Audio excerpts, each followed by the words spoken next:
नमस्कार मित्रांनो, आजच्या व्हिडिओमध्ये आपण जाणून घेणार आहोत जागतिक महिला दिनाबद्दल। महिलांनी स्वतःच्या हक्कासाठी दिलेल्या लढ्याच्या स्मरणार्थ दरवर्षी 8 मार्च हा दिवस जागतिक महिला दिन म्हणून साजरा करण्यात येतो। दिनांक 28 फेब्रुवारी 1909 रोजी न्यूयॉर्क येथे पहिला महिला दिन साजरा करण्यात आला असला तरीही सन 1990च्या आंतरराष्ट्रीय महिला परिषदेत मांडलेल्या सूचनेनुसार 8 मार्च हा दिवस आंतरराष्ट्रीय महिला दिन म्हणून निश्चित करण्यात आला।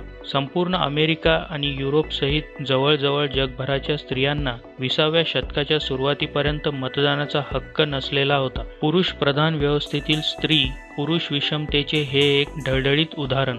या अन्यायाविरुद्ध स्त्रिया आपापल्या परीने संघर्ष करीत होत्या। 1890 मध्ये अमेरिकेत मतदानाचा हक्क संदर्भात द नॅशनल अमेरिकन सफरेजिस्ट असोसिएशन स्थापन झाली। क्लारा झेट किन या कम्युनिस्ट कार्यकर्तीने सार्वत्रिक मतदानाचा हक्क मिळण्यासाठी संघर्ष करणे हे समाजवादी स्त्रियांचे कर्तव्य आहे अशी घोषणा केली। 8 मार्च 1908 रोजी न्यूयॉर्कमध्ये वस्त्रोद्योगातील हजारो स्त्री कामगारांनी रुटगर्स चौकात जमून प्रचंड मोठी ऐतिहासिक निदर्शने केली।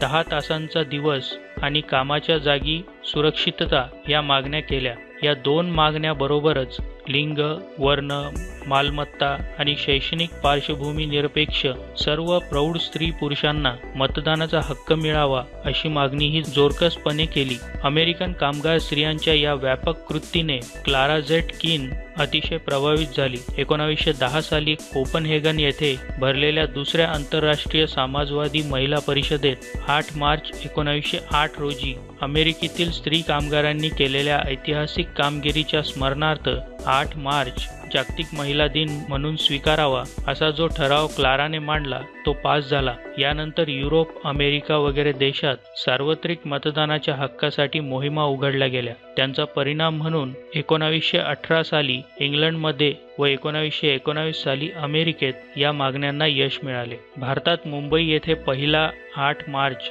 हा महिला दिवस 1943 साली साजरा झाला। 1971 सालच्या 8 मार्चला पुण्यात एक मोठा मोर्चा काढण्यात आला होता। पुढे 1975 हे वर्ष युनोने जागतिक महिला वर्ष म्हणून जाहीर केले। त्यानंतर स्त्रियांच्या समस्या ठळकपणे समाजासमोर येत गेल्या।